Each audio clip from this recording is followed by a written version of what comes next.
गेहूं की पैरा विधि से खेती। गेहूं ऐसी फसल है जो सभी प्रकार के जलवायु में अच्छी पैदावार देती है। वैसे तो ये प्रमुख रूप से ठंडे प्रदेशों में पैदा की जाती थी, परंतु कृषि वैज्ञानिकों के प्रयासों से यह अब पूरे विश्व में पैदा की जाने लगी है।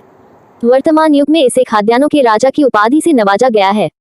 जलवायु के साथ सामंजस्य बैठाने की अद्भुत क्षमता के कारण ही आज विश्व भर से सबसे ज्यादा क्षेत्रफल में गेहूं की खेती ही की जाती है। उत्पादन में भी इसी का प्रथम स्थान है। गेहूं की खेती की विविधता का अंदाजा इसी बात से लगाया जा सकता है कि पूरे विश्व का कुल 12 गेहूं उत्पादक मेगा क्षेत्रों में विभाजित किया गया है। भारतवर्ष भी एक मेगा क्षेत्र का प्रतिनिधित्व करता है। गेहूं उत्पादन में भारत का दूसरा स्थान, उत्पादन लगभग 30 मिलियन हेक्टेयर है। भारत देश की सस्य भौगोलिक परिस्थितियां ऐसी है कि धान गेहूं फसल प्रणाली में गेहूं की बुआई में अत्यंत विलंब होता है, क्योंकि उत्तर की अधिकांश भूमियां प्रायः बाढ़ और जल जमाव से त्रस्त है। ऐसी परिस्थितियों में गेहूं की खेती का शुभारंभ विशेषकर निचली धनहर जमीन पर पानी निकास के उपरांत या धान की कटाई के बाद ही होता है। वही दूसरी ओर की भूमि उच्च जल धारण क्षमता, निम्न निश्चल नदर, धीमी जल निकास जैसे गुणों से युक्त है, जिसके फलस्वरूप की मृदाएं नमी को काफी देर तक संजोए रखने में सक्षम है। परिणाम स्वरूप गेहूं की बुआई में स्वाभाविक विलंब होता है। चिकनी भूमि की एक विशेषता ये भी है कि जुताई सही समय पर नहीं करने पर या तो भूरापन नहीं आता या फिर बड़े बड़े ढेले बन जाते हैं। आमतौर पर यह देखा गया है कि भारत में गेहूं की बुआई दिसंबर में शुरू होकर कभी कभी तो जनवरी में प्रथम पखवाड़े तक चलती रहती है, जबकि सामान्य दशा में गेहूं की बुआई का उपयुक्त समय 15 नवंबर से नवंबर अंत तक होता है। अनुसंधान से यह बात सिद्ध हो गई है कि विलंब से बुआई की अवस्था में प्रतिदिन 35 से 40 किलोग्राम प्रति हेक्टेयर की दर से उत्पादन में कमी होती जाती है। इससे छुटकारा पाने के लिए किसान बंधु गेहूं की पैरा विधि से खेती करके इस समस्या से निदान पा सकते हैं। तो भाई, अब बात आती है कि पैरा विधि है क्या। मित्रों, पैरा खेती की ऐसी विधा है जिसमें खड़ी फसल में दूसरी फसल की बुआई कर देते हैं। पैरा खेती प्रायः वर्षा आधारित क्षेत्रों में की जाती है, क्योंकि ऐसा करने से दो उद्देश्यों की पूर्ति होती है। पैरा खेती में खड़ी फसल में दूसरी फसल की बुआई बिना जुताई के ही हो जाती है, जैसे कि ऊँट की खेती, गर्मा धान के खेत में, आलू की खड़ी फसल में कवर्गीय फसल की बुआई करना आदि। पैरा खेती में दोनों ही फसलें अपनी औसत सघनता बनाए रखते हुए भी कुछ समय तक साथ साथ खेत में खड़ी रहती है। एक फसल कटाई की तरफ अग्रसर होती है तो दूसरी फसल, जिसे पैरा फसल कहते हैं, वो अपनी शुरुआती अवस्था में रहती है। भारत में गेहूं की पैरा खेती विशेष रूप से दियारा क्षेत्रों में की जाती है। यहाँ पर प्रायः धान की खड़ी फसल में दलहनी फसल जैसे चना, मसूर या खेसारी की खेती की जाती है। यदि धान गेहूं फसल प्रणाली में नमी संरक्षण एवं उचित समय पर गेहूं की बुआई हेतु धान की खड़ी फसल में गेहूं फसल की बुआई करें तो उत्पादन लागत में कमी आने के साथ साथ उत्पादकता में आशातीत वृद्धि दर्ज की जा सकती है। धान की खड़ी फसल में बिना खेत तैयार किए गेहूं की सीधी बुआई करने को ही गेहूं की पैरा खेती करना कहते हैं। गेहूं की पैरा खेती प्रायः धान गेहूं फसल चक्र में ही अपनाई जाती है। अतः सफलता की कहानी धान से ही शुरू होती है। इसलिए धान की उचित किस्मों का चुनाव करें जो कि अधिक जल जमाव को सहने की क्षमता से युक्त हो तथा नवंबर के दूसरे या तीसरे सप्ताह तक फसलावधि पूरी करने वाली हो। सफलतापूर्वक गेहूं की पैरा खेती करने के लिए किसान भाइयों को सलाह दी जाती है कि निम्नलिखित बातों को ध्यान रखते हुए गेहूं की उत्तम पैदावार प्राप्त करें। सबसे पहले, प्रजाति का चयन। गेहूं की पैरा खेती में एक साथ दो फसलें कुछ समय तक खेत में साथ साथ रहती है, जिसमें कुछ समय बाद एक फसल मतलब धान की कटाई कर ली जाती है। कटाई के दौरान दूसरी फसल को काफी अनुकूल हो सकता है, साथ ही गेहूं विपरीत परिस्थितियों में उग रहा होता है। वैसे गेहूं की पैरा खेती हेतु जिस गेहूं की किस्म की खेती किया जाए वो खेती हेतु उपयुक्त हो और परिस्थितियों के अनुसार सामंजस्य बिठाने और कल्ले पैदा करने में भी सक्षम हो। नवीनतम और रोगरोधी प्रजातियों का समयानुसार चयन करें। यदि गेहूं की पैरा बुआई 15 नवंबर से लेकर दिसंबर के प्रथम सप्ताह तक करनी हो तो HD 2843 पूर्वा, HD 2733, HP 1761 Jagdish, HD 2643 Ganga, HP 1633 Sonali इत्यादि किस्मों का उपयोग किया जा सकता है। यदि धान की परिपक्वता में विलंब की संभावना हो तो HDR 77, HP 1493, WR 544 और के 8027 आदि किस्मों को प्रयोग में लाएं। अब बात करते हैं बीज और बुआई की। तो मित्रों, अनुसंधान के परिणाम बताते हैं कि गेहूं की बीज दर 20 किलोग्राम प्रति हेक्टेयर ड्रिवलिंग विधि से लेकर 150 किलोग्राम प्रति हेक्टेयर छिड़काव विधि तक हो सकती है। पैरा खेती में बुआई सिर्फ छिड़काव विधि से ही की जा सकती है, इसलिए बीज दर 150 से 160 किलोग्राम प्रति हेक्टेयर ही रखें। बुआई खड़ी फसल में बिना जुताई के करने से समुचित संपर्क जमीन से न होने से उचित अंकुरण नहीं हो पाता है।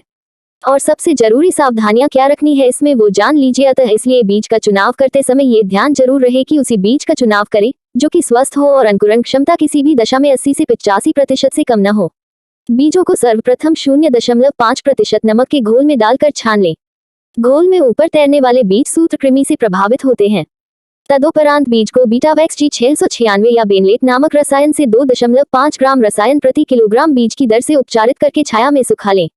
बीज को छिटकवा विधि से शाम या सुबह के समय ही बुआई करना उचित रहता है, ताकि धान की खड़ी फसल को कम से कम नुकसान हो। गेहूं की पैरा विधि से बुआई 15 नवंबर से लेकर दिसंबर के प्रथम सप्ताह तक कभी भी कर सकते हैं। इसमें एक बात का विशेष ध्यान रखते हैं कि गेहूं की बुआई तभी करें जबकि धान अपने कार्यक परिपक्वता पर हो, क्योंकि इस अवस्था में सिर्फ दानों में से नमी की ही मात्रा कम हो रही होती है। यह अवस्था धान की फसलावधि पर निर्भर करती है। मध्यम फसलावधि की किस्मों में मोटे तौर पर यह अवस्था सामान्य परिपक्वता कटाई से 10 से 15 दिनों पहले ही आ जाती है और गेहूं की पैरा बुआई हेतु यही सर्वश्रेष्ठ समय होता है, क्योंकि हर लिहाज से यह समय नवंबर माह में या दिसंबर के प्रथम सप्ताह में धान की अमूमन सभी मध्यावधि और लंबी अवधि दोनों ही प्रकार की प्रजातियों में पाई गई है। खाद और उर्वरक। धान गेहूं फसल चक्र में गेहूं की पैरा खेती करने पर खाद और उर्वरक के विशेष प्रबंधन की जरूरत पड़ती है। दोनों ही फसलें गैर दलहनी वर्ग की है और अच्छी उत्पादन देने के लिए ही जानी जाती है। दोनों ही फसलों का खाद और उर्वरक की जरूरत स्वाभाविक रूप से ज्यादा है, इसलिए गेहूं की पैरा विधि से खेती में पोषण प्रबंधन पर ध्यान रखना पड़ता है। ध्यान देने योग्य बात यह है कि धान अपने अंतिम अवस्था में होती है और गेहूं का जीवन चक्र शुरू हो रहा होता है। धान को पोषण की जरूरत नहीं होती है। गेहूं की पैरा बुआई से एक दिन पूर्व DAP 90 kilogram 67 kilogram muriate of potash का प्रयोग करें। यदि पिछले 3 वर्षों में जिंक का प्रयोग धान या फसल चक्र के किसी भी फसल में न किया गया हो तो जिंक सल्फेट 20 से 25 किलोग्राम प्रति हेक्टेयर की दर से प्रयोग करें। यदि सिंचाई की सुविधा मिल जाए तो 40 किलोग्राम यूरिया का प्रयोग अवश्य करें। यदि सिंचाई की सुविधा नहीं है तो जब कभी शीतकालीन बरसात हो जाए 30 किलोग्राम यूरिया प्रति बरसात की दर से प्रयोग करें। दूसरी बार यूरिया का प्रयोग तभी करें जब बरसात का अंतराल कम से कम 20 से 25 दिनों का हो। अगर दूसरी सिंचाई की भी अवस्था बन जाए तो 20 किलोग्राम यूरिया प्रति हेक्टेयर की दर से उपरिवेशन करें। अब बात करते हैं सिंचाई की। तो धान के साथ गेहूं की पैरा खेती मुख्य रूप से नमी संरक्षण और समय बचाने के लिए ही की जाती है। पैरा के रूप में फसलें चाहे दलहनी हो या खाद्यान्न वर्ग की, प्रायः पैरा खेती संरक्षित नमी और वर्षा आधारित ही होती है। परंतु कुछ विशेष भौगोलिक परिस्थितियों के कारण सिंचाई की समुचित व्यवस्था होने पर भी जल जमाव के कारण विलंब से बचने हेतु गेहूं की पैरा का प्रचलन है। यदि सिंचाई की व्यवस्था हो जाए तो कम से कम प्रथम सिंचाई 20 से 25 दिनों के अंतराल पर शीर्ष जड़ बनते समय अवश्य करें। यदि दूसरी सिंचाई की व्यवस्था हो जाए तो 60 से 65 दिनों की अवस्था में सिंचाई करें। प्रत्येक सिंचाई के उपरांत 30 किलोग्राम यूरिया से उपरिवेशन अवश्य करें। अगर किसी कारणवश सिंचाई की व्यवस्था न हो पाए और शीतकालीन वर्षा पर्याप्त मात्रा में न हो तो 60 से 75 दिनों की अवस्था में साइकोसेल नामक रसायन 20 ppm की दर से छिड़काव कर दें। अच्छी जल प्रबंध की अवस्था में प्लोनोफिक्स 40 ppm की दर से छिड़काव कर दें। अगर जिंक की कमी का लक्षण नजर आए तो जिंक सल्फेट का 2% का घोल बनाकर खड़ी फसल में छिड़काव अवश्य करें। अब बात करते हैं इसमें खरपतवार रोकथाम कैसे करें। तो मित्रों, गेहूं की पैरा खेती में खरपतवार की संभावना थोड़ा ज्यादा होती है, क्योंकि खेत की बिना जुताई के सीधे ही धान की खड़ी फसल में बुआई करने से जो खरपतवार धान की फसल में पहले से मौजूद होते हैं वो साथ ही साथ बने रहते हैं, विशेषकर बहुवर्षीय खरपतवार जैसे कि दूब और मौथा। गेहूं की पैरा खेती को शुरुआती अवस्था में खरपतवार से बचाकर उसकी उचित पौध संख्या बनाए रखने से ही उचित पैदावार प्राप्त की जा सकती है। चौड़ी पत्ती के खरपतवार जैसे बथुआ, खेसारी, सेपी आदि के नियंत्रण हेतु 2,4-D नामक रसायन का 700 से 800 लीटर पानी में घोल बनाकर बुआई के 30 से 35 दिनों के बाद 4 से 5 पत्तियों की अवस्था में छिड़काव करें। पतली पत्ती के खरपतवार जैसे कि गेहूं का मामा के नियंत्रण हेतु आइसोप्रोटरान 1 किलोग्राम सक्रिय तत्व 700 लीटर पानी में घोल बनाकर बुआई के 20 से 25 दिनों बाद प्रयोग करें। रोग की रोकथाम कैसे करें। स्मट नामक रोग से बचाव हेतु बीजोपचार वीटावैक्स या बेनलेट से करके ही बुआई करें। मौलिया नामक रोग से बचाव हेतु DECP 60EC नामक दवा का प्रयोग प्रथम सिंचाई के समय 30 मिलीलीटर प्रति हेक्टेयर की दर से करें। यदि सिंचाई की व्यवस्था न हो तो उपयुक्त दवा का 700 से 800 लीटर पानी में घोल बनाकर छिड़काव करें।